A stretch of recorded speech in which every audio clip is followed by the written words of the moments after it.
Bonjour à tous, bienvenue à nos fidèles abonnés et un grand bonjour à ceux qui découvrent la chaîne pour la première fois. Je suis Adrianaliste et aujourd'hui nous allons explorer l'une des batailles les plus célèbres de Napoléon, la bataille de Iéna. N'hésitez pas à vous abonner pour ne rien manquer de cette passionnante série. En 1806, la France de Napoléon se retrouve face à la 4e coalition, une alliance militaire comprenant principalement la Prusse, la Russie, la Suède et la Grande-Bretagne. Cette coalition se forme en réponse à l'expansion agressive de Napoléon et à son influence croissante sur le continent.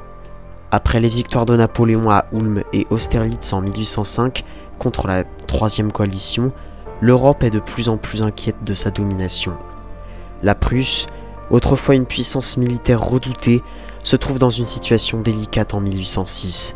Après avoir initialement tenté de rester neutre et même de négocier avec Napoléon, elle se voit contrainte de prendre les armes à cause des pressions politiques internes et de l'influence de ses alliés. Le roi, Frédéric Guillaume III de Prusse, poussé par ses conseillers et par la noblesse prussienne, décide finalement de déclarer la guerre à la France. La Prusse espère mobiliser rapidement son armée et obtenir le soutien de ses alliés russes et britanniques pour renverser Napoléon. Napoléon, toujours maître de la stratégie, anticipe les mouvements de la coalition. En septembre 1806, il se dirige vers l'Allemagne avec la Grande Armée, une force redoutable bien entraînée et équipée. Les Prussiens, pensant à tort avoir l'initiative, commencent à avancer vers la Saxe, espérant surprendre Napoléon. Cependant, la rapidité et la flexibilité de l'armée napoléonienne prennent les Prussiens de court. Napoléon divise son armée en plusieurs corps pour envelopper et isoler les forces prussiennes. C'est dans ce contexte de mouvement stratégique que la bataille de Iéna devient inévitable. Le matin du 14 octobre 1806, sous un brouillard épais, les troupes de Napoléon se déploient près de la ville de Iéna. En face, les Prussiens commandés par le prince Hohenlohe sont mal préparés, ne réalisant pas la force qui leur fait face. Les premières escarmouches commencent dès l'aube.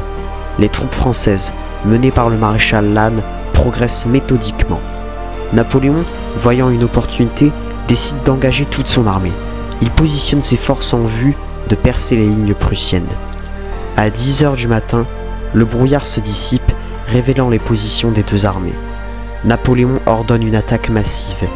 Les divisions Soult, Ney et Lannes attaquent en force tandis que Davout, engagé à Auerstadt, tient tête à une armée prussienne supérieure en nombre. Les Prussiens, surpris par la férocité et la coordination des attaques françaises, commencent à vaciller. La cavalerie française, menée par Murat, charge avec une précision dévastatrice, semant la panique dans les rangs ennemis. L'armée prussienne, incapable de se réorganiser, est mise en déroute. Les troupes françaises, dans un mouvement de tenaille, enveloppent les forces de Hohenlohe, les forçant à une retraite désordonnée. La bataille de Iéna se solde par une victoire éclatante pour Napoléon. La victoire de Iéna, combinée à celle d'Auerstadt, ouvre la voie à Napoléon pour occuper Berlin. En quelques semaines, la Prusse est humiliée et son armée anéantie, son territoire occupé. Cette victoire renforce la domination de Napoléon sur l'Europe continentale. Merci à tous d'avoir suivi cet épisode, j'espère qu'il vous aura plu. Si c'est le cas, n'hésitez pas à vous abonner, à liker ou à commenter. C'était Adrianaliste, votre analyste d'histoire, à la prochaine.